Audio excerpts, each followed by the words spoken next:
Okay, so here is a architecture of of Spark SQL.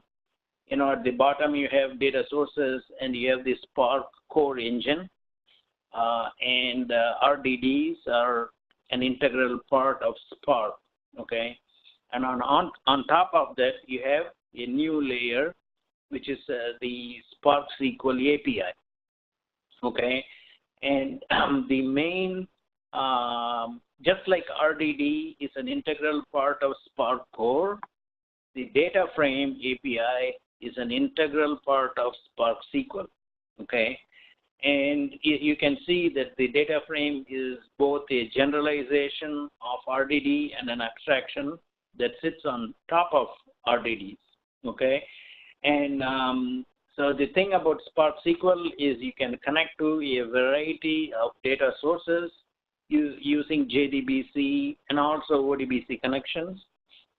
You can connect to Spark SQL through your console, and you have APIs available in Java, Scala, Python, and R to write programs using Spark SQL.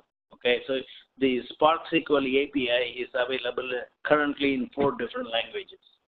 Now, I want you to pay attention to this arc here, okay, where your program can access the RDD directly. But when you are doing that, okay, you are working with Spark core, not with Spark SQL. Okay, so this is very important to note, and this is where a lot of issues and problems arise. Okay, both the DataFrame API and RDDs are available to your program. Okay, if you are using PySpark, for example, they are both available to your program. But the Spark SQL functionality do not apply to RDDs. They only apply to the DataFrame. Okay, so that is very important to have in mind. Okay, here is another view. Usually this is the functional flow. You do your ETL and pull in data into an RDD, and then you do all the exploratory work with the data frames or data sets, and you use Spark ML API for feature engineering, parameter tuning, model training, and all that stuff. Okay, so the box that says exploration is Spark SQL. The box that says machine learning is Spark ML or MLib. And again, you can see this distinction between Spark and Spark SQL. Okay, RDDs are part of Spark, not part of Spark SQL. Okay. So do you have any questions so far? Okay, now we will get into the details of the API. Okay, I'm going to talk only about PySpark because that is what we are using for our assignments. But at the end, I will do some quick comparison with Scala. Okay, and I have to tell you that the Scala APIs are much more mature, and they have a lot more functionality than PySpark usually. Okay, and that's because Databricks, the company that kind of developed and or at least the people working in that company developed Spark, and Databricks still contributes up to 70% of all the code to Spark and Spark APIs. Okay. And Databricks is somewhat partial to Scala. Okay, Zaharia, the CTO of Databricks, is a big evangelist for Scala, and that's why Spark itself was written in Scala, and therefore, whenever you have a new library being released, you will see a lot more functionality and more more functionality in the Scala API rather than in the Python or Java APIs. So it's always good to go back to the Apache website and compare the different APIs and see which ones have which functions and which ones are missing those functions. Okay. So now coming back to PySpark, this is the main package content. Okay, I've listed the main package content on the left side. Okay, the main thing is Spark configuration. You have already used it. Okay, you have created your own configurations, and there is Spark context, and you also see RDD at this level. Okay, so this is what we mean when we say that RDD is part of the Spark core engine. Okay, so let's go to the code example on the right side. Okay, I have PySpark.Spark context and a text file. Okay, so you're reading a text file using Spark context. So what is going to be the output?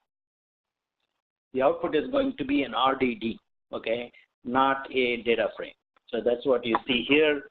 You've already done this in your Spark tutorial. You say Spark context text file, and you give the path. Then text file is an RDD. The text file object is an RDD, and collect is an action on text file. Okay. Now, if you look up here, you got PySpark and Spark context. You got PySpark and RDD. Okay, these are the outermost layers. Okay, so are the bottommost layers, like I showed here. Okay, this is the bottommost layer. Okay, now you see PySpark.SQL. Okay, that has SQL context, which is different from Spark context.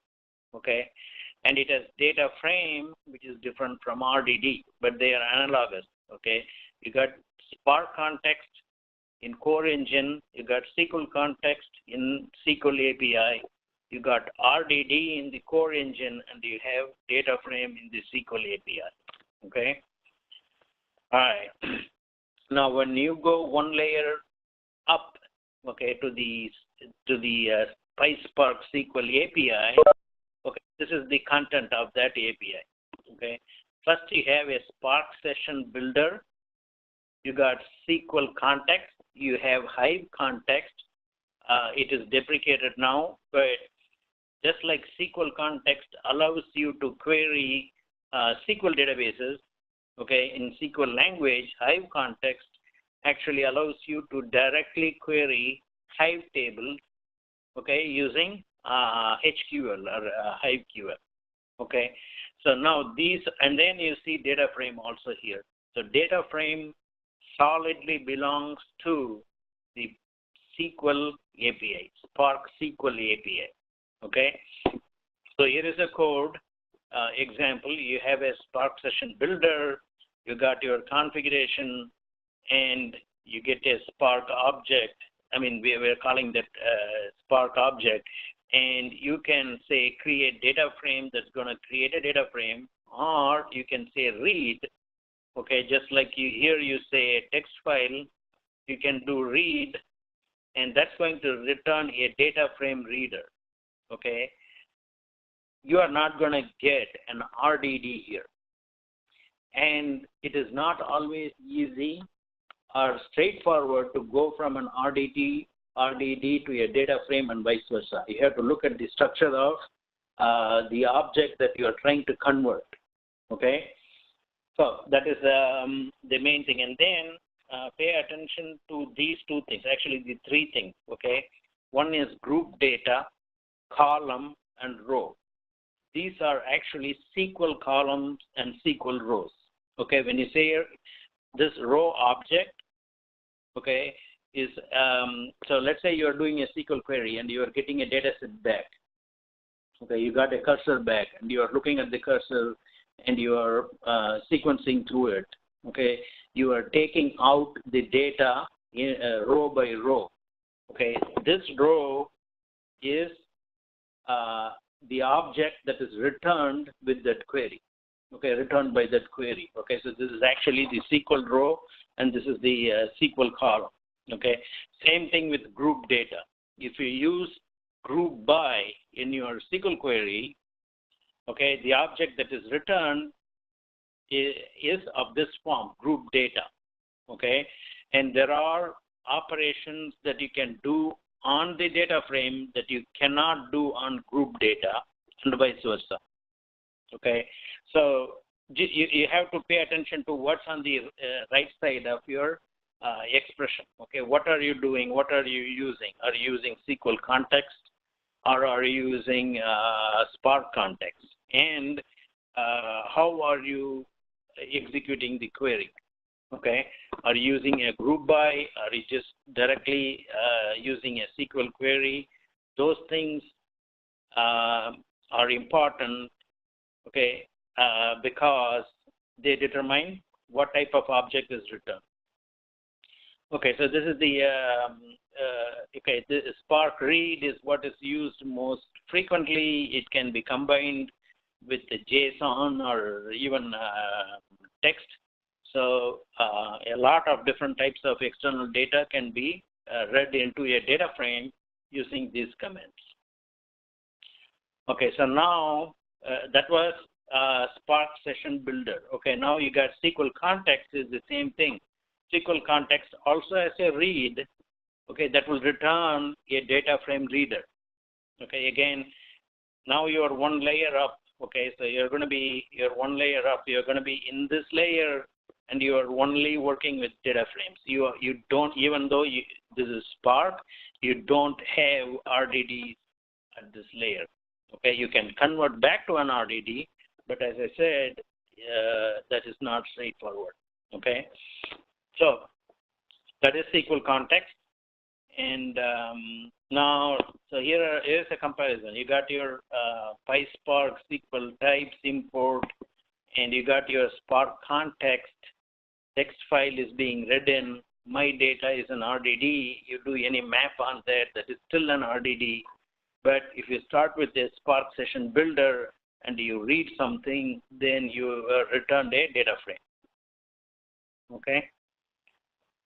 All right. Now, the data frame is like a SQL table. Okay. You can do a lot of SQL-like operations, and in fact, that was the entire purpose of data frames. Okay, it was the data frame was written as a generalization of an RDD, with which people who are familiar with SQL language could work. Okay, and it gives behind the scenes. Okay, everything is being broken down into simple MapReduce tasks, okay, or RDDs, into RDDs and acyclic directed graphs, and all the calculations, computations are done efficiently, okay. So whenever you query a data frame, the queries are all converted down into operations that can run on RDDs on the Spark core engine, okay? But you don't have to worry about any of that stuff. You have this abstract layer called data frame, and you can think of it as a SQL table, okay? So you can see some examples here.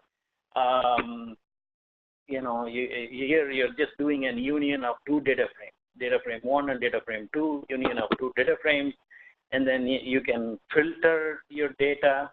Just give column name equal to some, field name, and just like you would do with SQL queries. And you can sort, okay, you can group by and aggregate and all that stuff, okay. So it's very convenient to work with. Now, I got to tell you one thing here. So let's see here. Okay, let's look at this. Okay, let's say you have two large data sets, data frame 1 and data frame 2, and you're doing a union of these two. Okay, this is a transformation. If you do something like union data frame dot display, or you want to count it, only then the execution takes place. Now, one thing to keep in mind is some of those operations will bring all the data back to the console, okay? So when you have done these two unions, and this has like maybe 100 million rows, if you ever do display of union DF, even though you are working on this big Spark cluster, all the data has to be piped to your console. And so that's going to be, it's probably going to fail at that time, okay? So that's one thing to have in mind while you are working with DataFrame. There is really nothing to teach. All you have to do is go to the Apache Spark website, click through the API, okay, API documentation, look at all the methods available in DataFrame. You will see that it is very powerful. You can query, you can create and register temporary tables. You can do very complex SQL operations. All your SQL functions are available, okay? So, any mathematical function that is available in SQL is also available here. So you can apply those mathematical functions to different columns or row values. So it's with the DataFrame, it's almost like you have the entire power of SQL given to you to work on a Spark cluster. Okay. So do we have any questions? Okay. All right. So now let's go to Spark ML API. Again, I think I mentioned this a few times in the discussions. Mahout was built with MapReduce 1.0, and the first machine learning library in Spark was called MLib. Spark ML is a evolution of MLib, but it does not have, there are still certain things that need to be ported from MLib to ML, okay? But currently, this is what you have. This is the outermost layer of PySpark ML. You got the parameter module, feature, classification, clustering, utilities, image, tuning, recommendation engines, regression, linear algebra, okay? And then the pipelines is one layer inside. So you go to ml.pipeline, you got the transformer estimator model, pipeline model, and stuff like that. So we already talked about this in the last lecture.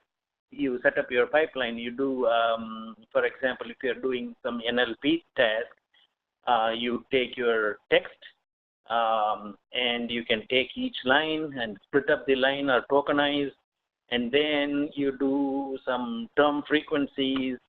Okay, so those are two different stages, and then you have a training stage, and you can pipeline them. And at the end of the pipeline, you get the model. Again, when you want to test, you do the same operations. You do tokenizing, term frequency estimation, and then you, instead of fitting the model to the data, here you use the model to predict, okay? So those are all the functionalities that are currently available in ML. And let me see, okay. So this is the difference I was talking about. So on the left side, you have MLib. So now you have an evaluation model here. Evaluation module. Okay, this is what you use to calculate the precision and the hit rate and the F1 ratio and all that stuff. And the last time I checked, this evaluation module is, now it's been ported to ML. Okay, so it's available there also. There was a time when it was not available in ML. Okay, so I think most of this has been ported to ML, but you will see the random module is still not there. So if you are doing some fancy stuff with random numbers, you may have to still use MLib. So that's the disconnect I was talking about. Okay, so just you have to be aware of what is in each package, and just go with it. So on the right side, I have shown the Spark ML API for Scala, and you can already see huge difference, right? You got so many different types of classifiers and models and other tools here. You got naive Bayes, you got I think it's also available in ML, but you got decision tree. I don't think it is available in So that is one of the major differences. So the tree module was available in MLib. You could do decision trees and gradient boosting trees and all that, but it's not been ported to ML yet. So if you're going to do that, you will still have to use PySpark.mllib, but the Scala library, the Scala API for ML already has it. Okay, and I think you also have random forest classifiers that are missing currently in PySpark ML. Okay, and it's easy to switch from PySpark to Scala because you just in the Jupyter notebook you just switch it to the Scala kernel. If you want, you can do that, or you can use other tools to run like Eclipse to run Scala. Okay, so I think that's essentially it. I just wanted to make sure that you know the different packages and what is in each package, what is not in a package, and things like that. Do you have any questions? Please post to everybody, or you can just speak up.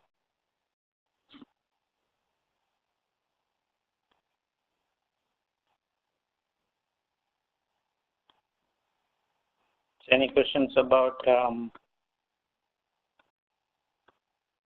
these two APIs?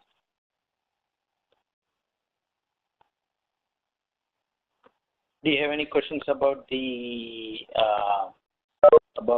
assignment?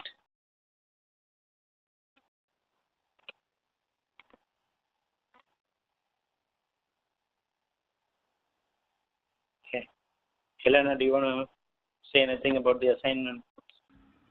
Sure. Yes, we have a question in our discussion in session 9041, and the question is basically, well, I can go ahead and read the question. Well, basically, the question is if we just require you to for the part 2, if we just want you to write the code for the load birth weight data, or if we would like you to look at some input parameters. Well, what you see in the requirement is the minimum, right? At least you need to get the code to work for the data set, right? So you have a notebook for Titanic, right? Logistic regression. And then for the part 2, your task is to change the notebook to make it work for the low birth weight data. But the question is if we just to make it work, if you're going to, if you have to do some experiment with this by trying different input parameters and so on, and I could say, yes, go ahead.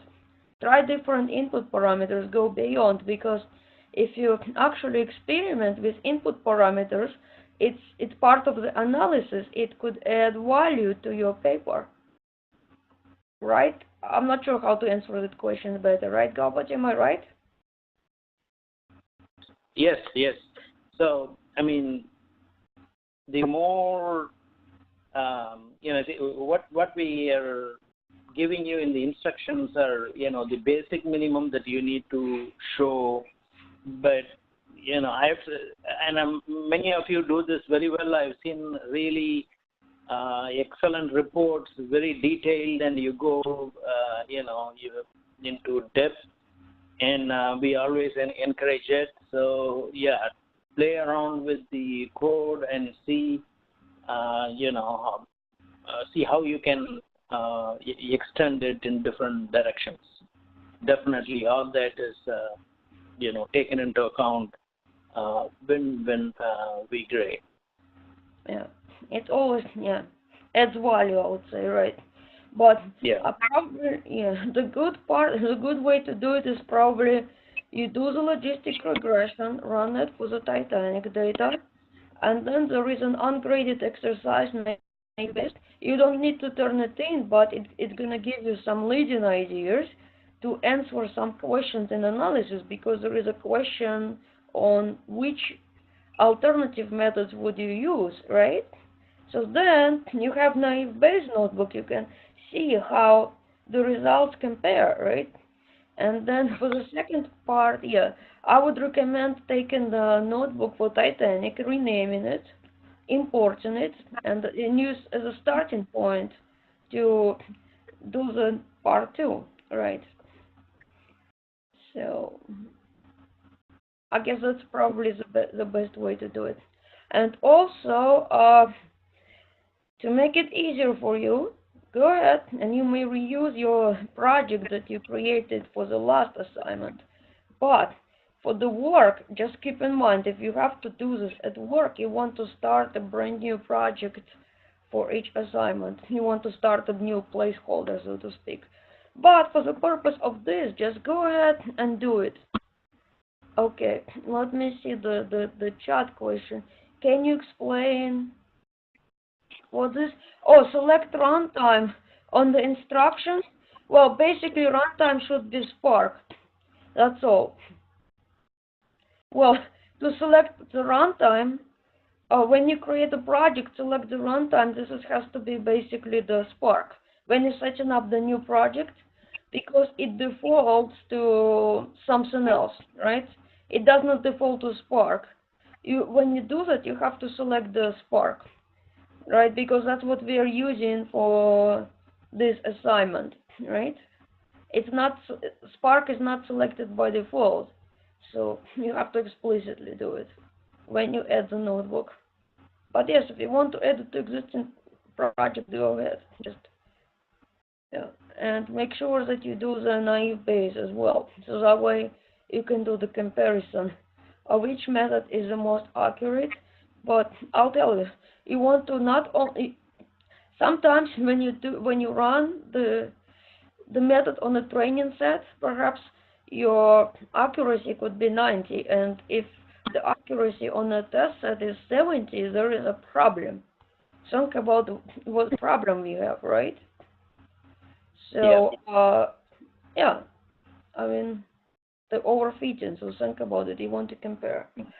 Now, Will is asking how to select Spark, right? So when you okay, maybe I have to share my screen, because the question is about selecting the runtime. Right? So let me go in and share my screen. Oops. Okay. Okay, I'm making myself a presenter, and I'm gonna do the share screen. I'm gonna share my screen. It's something is going on today. Okay, here it is, right? So basically, if I go to so here it is, right? Oops. Let me go to my project, and I'm going to try to import the new project. My project. It's a little bit okay. So here it is. For instance, that's my project. Right? I call it test 2. So now I'm gonna go to settings, and I have to associate my Spark services here, right? So I'm gonna do the add service, and I'm gonna select the Spark, right? Okay, and now I'm gonna do this one, right? Oops, this one, select from the list, and I'm gonna hit select, okay.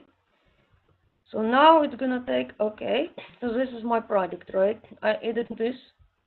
So now I'm going to import my notebook. I'm going to assets, and I'm gonna go the new notebook, Okay. Okay. And I'm gonna do the from file. And now I have to find my notebook, but take a look at this. See this? It defaults to Anaconda. Yeah, that's a problem. So I have to change to this Spark. Yeah. And then I just look for my oops, I look for my notebook, and then and then I just upload it. But it's very important to make sure that you are selecting the. It's very important to make sure that you're selecting the Spark in here.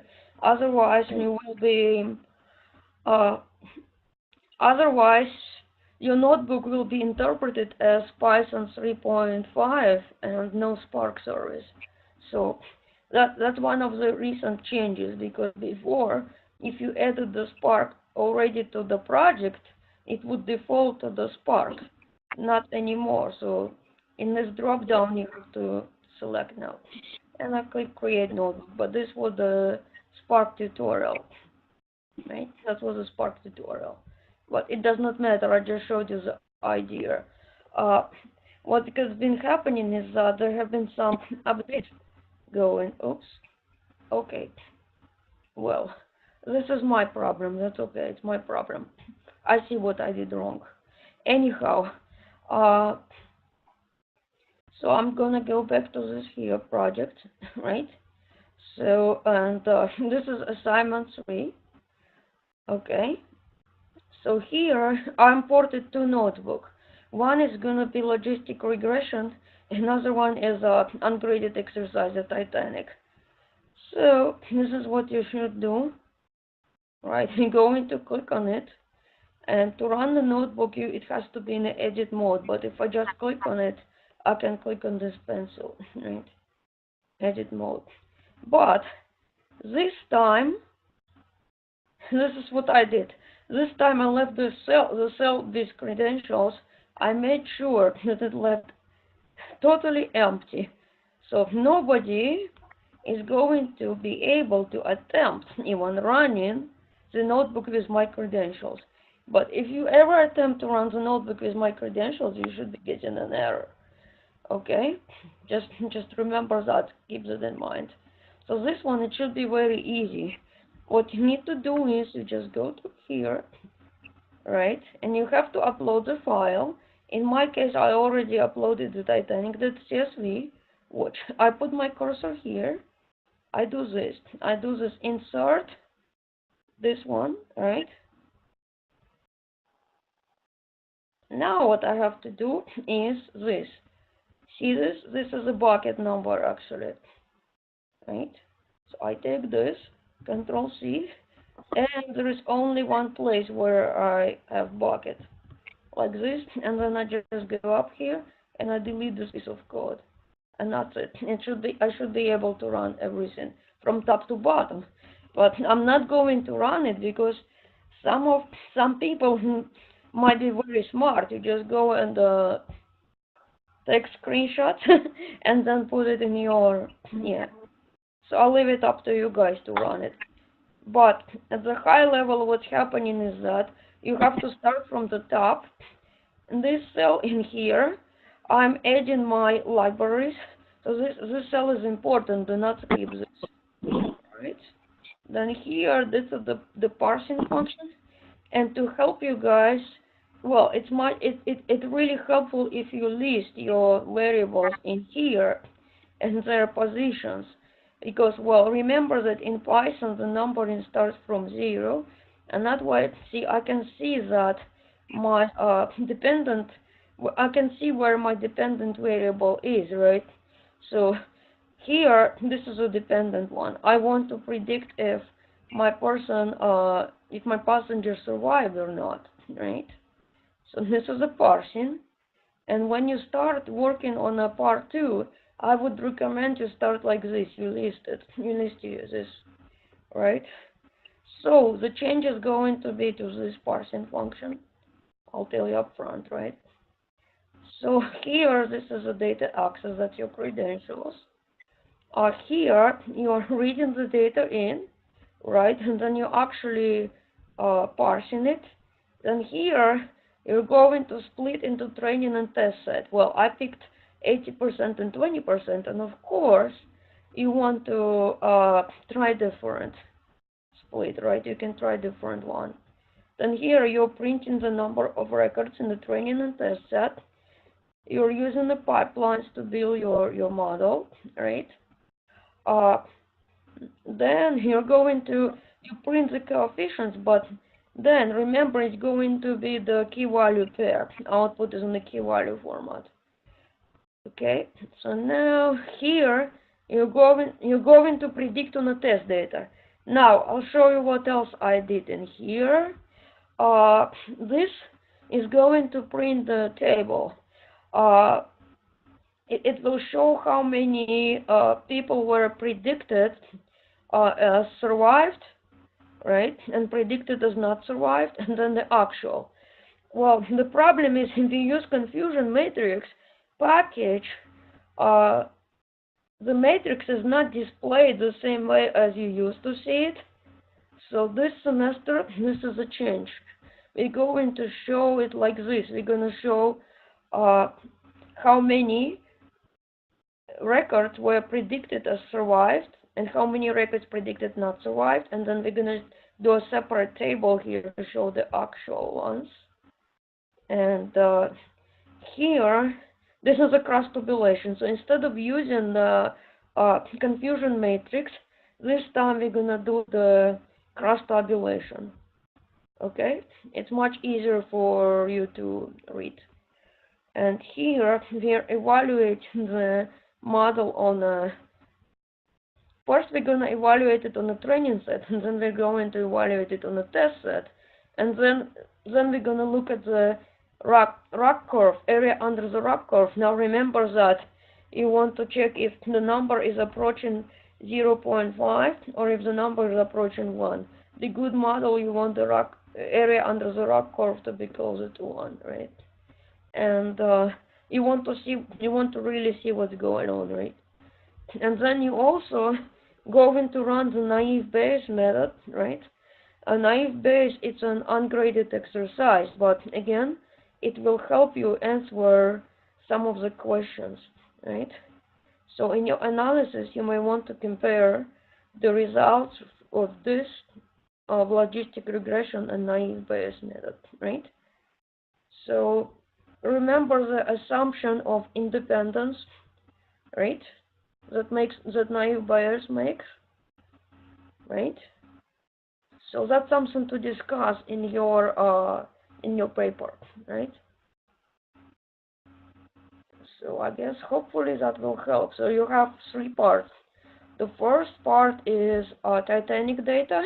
The second part is low weight burst data. So basically, the idea is to predict if the baby will be born underweight. And here, underweight means less than 2,500 grams. So basically, 1 kilogram, it's about 2.5 pounds. Well, if translated this way. And I took out the original data set had the actual weight variable, which I removed because we don't want it to have an impact on determining if the baby is underweight, right? The data set originally comes from Eplorer 3 package in R. So if you may have taken you probably have taken the data 630 class.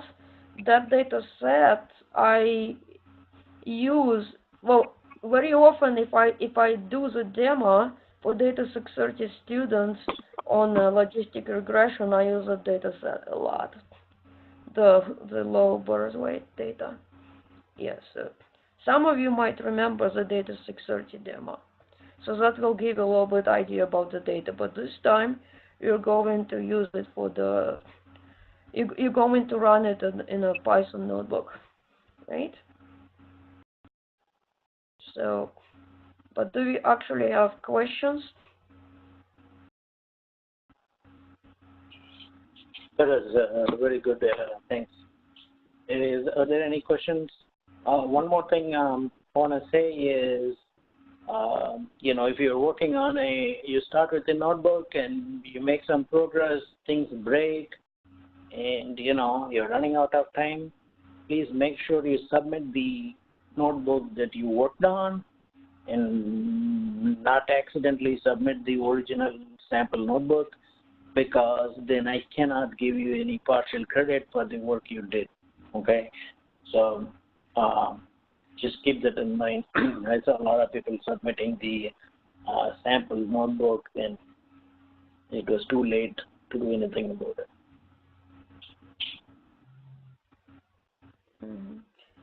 And the thing is, this assignment was 5%, right? But the other one is 25, so the impact is big. Yep. Thanks. And we are available on the discussions forum, so keep asking questions. Are there any questions?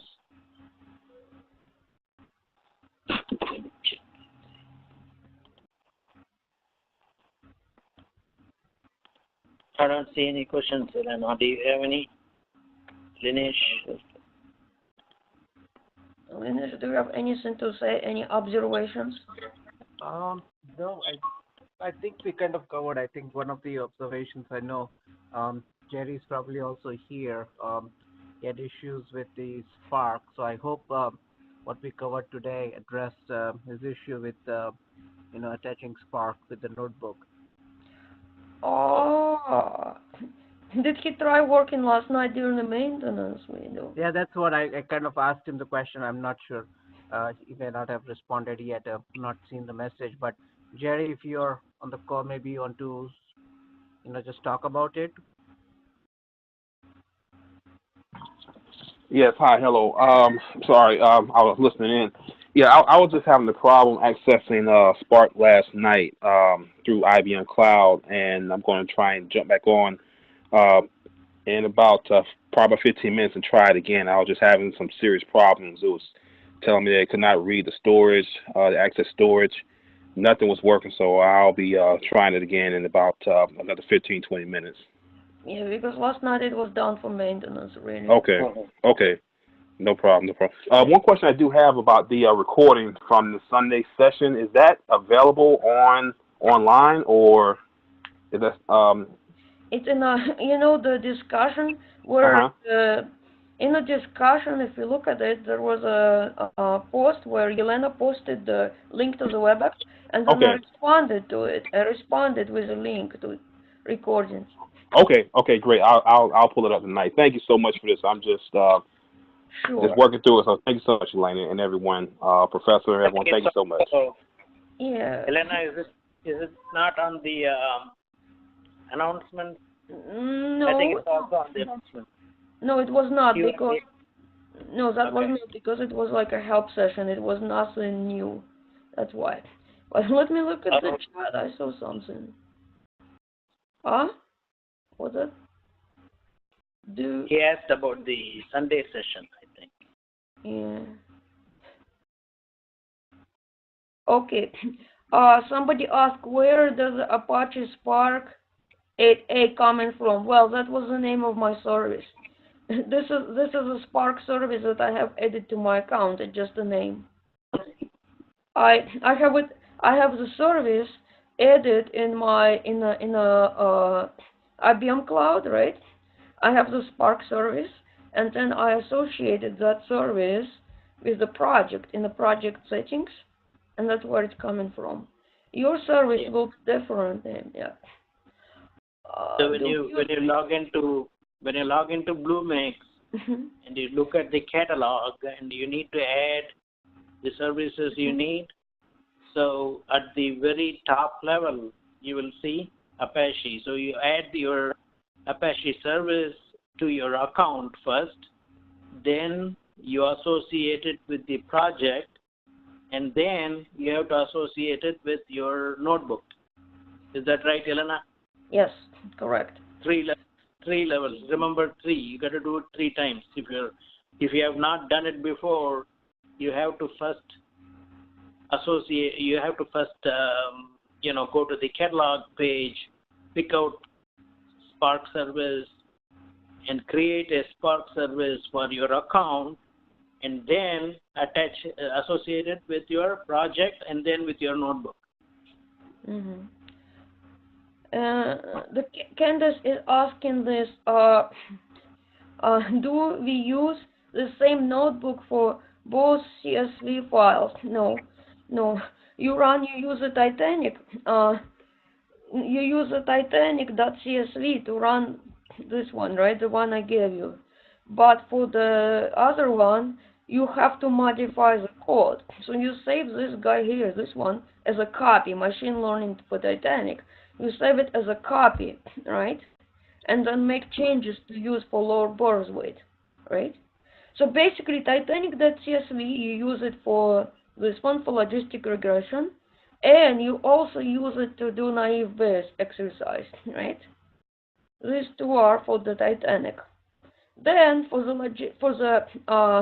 logistic, for part 2, you use the low birth weight data and you write the logistic regression. If you have time, only if you have time, you could try naive Bayes. It's not required, but it will help you, okay? William, which instructions are you asking for? Well, that's basically what we have been doing, right? William, you're asking about the instructions, right? Can we get written instructions? Wait, that's the steps that we have been doing, right? If you look at the assignment, right? Assignment instructions file. But if you'd like, you can reuse the same project as you used for last assignment. Just go ahead and add your notebook, right? Associated with a Spark service, and run it. Oh, the one professor just went over. William is asking for instructions. Yes, the professor went over the same instructions that I was just talking about. It's the same. William, he was just paraphrasing the same instructions that I have. He was just saying it in a different words, so to speak. Right? Yeah, that what the question was. The instructions that you were telling, it's the same thing that I was telling. Yeah, just yes, paraphrase. Yes. Yes. So yeah. And this one is a naive Bayes. You'll see it's almost. It has something similar. There are a lot of similarities with logistic regression, except they're not gonna be the coefficients, and there is some little difference in a package that I have to import. But the same idea. See, a lot of it was copy and paste, except I had to change the markdown cell, right? But to do that, well, this is really a little bit interesting. I had to convert the markdown to the, oops, what's happening? Not sure what's happening today. I may have to re-upload the notebook. But anyway, the whole idea is to change the markdown cell. I had to change it to cell type to the row cell, then edit, and then change it back to the markdown. Yeah. Oops, what happened? Oh, I see, because it was locked. I have to unlock it, and now I have to go. See that? It's because I had a lock, so I may have locked it in another browser. Yeah, now it should be opening. So if you see the error message that you saw, right, that you just saw, well, it's because I had a lock on my notebook, so I had to unlock it. Evaluation, what is it? Okay, let me see the question. Well, how do you change Python? Okay, the question is how do you change Python 3.5 to 2? Well, there should not be 3.5. If you associate the Spark service with a notebook at the time when you import the notebook, you should not see 3.5 because the notebook was written in version 2.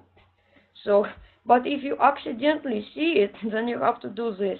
Kernel, change kernel, okay? You must use this one, Python 2, Spark 2.1 for this assignment, because at the time when the assignment was prepared, the Python 3.5 was still in a testing stage, so we did not want to do something that was still in a testing stage. That's the thing. But if you do it right, you should not see 3.5. Okay, the question is evaluation of logistic regression model against the training set specifically. Well, when you evaluate, yes, you want to check the precision, recall, f-statistics. Yes, you want to check all of this. And you also want to do this for the low birth weight. But what do you mean suggestions on troubleshooting? I mean, what you want to do is you just run it and you interpret the result. And if the classification accuracy is low, well, then what it is, you have to explain it. Why do you think it is low? Maybe that specific method is not a good fit for this specific problem, right? The code fails? Oh, you don't get the result. Huh. Well, then we would have to look at the code. What exactly means by fails? You have to put the credentials, you have to import the file, you have to do it right. You see what I'm saying? So you have to import the right file. Yeah. Everything runs to that point. Well, I'm not sure because I'll have to check. Oh, another thing is you must run the very first cell, because this cell imports the libraries, okay? So this cell is non-negotiable. You must run this, okay? That's very, very important, okay? But if something does not run, you need to tell me and I'll look into it. But this runs. And this is not naive Bayes, so you see the output. I'm not hiding it because this is naive Bayes. This is an ungraded exercise, and you are allowed to discuss ungraded exercises in a discussion. So see this? Well, this just shows you that naive Bayes works, okay? Oh, excellent. If you do this one also, this is a great plus for you, because then you can discuss, you can compare the results with results for the regression, and you can discuss more. Yeah, but this is what I was telling about. This is how the confusion matrix is done. Every row is the label, it means the actual class, and the prediction means the predicted class. So it's printed like this right now. So that way it is much easier to read. This is a change from this for this semester. Okay. And here I just put the comments, right? So yeah, you want to change the comments too. When you edit the code for the low birth weight, you want to change comments. Definitely. Okay. And remember, this one you can discuss in a discussion, because this is ungraded. Any ungraded exercise can be discussed, for sure, right? Okay. So let's see, we have more questions.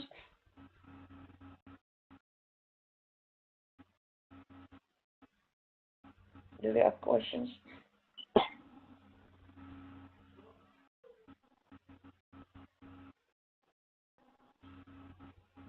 I guess. Okay. Thanks a lot, Elena. Sure. Is there a question? Huh? Anybody has questions, that's a good opportunity to ask questions.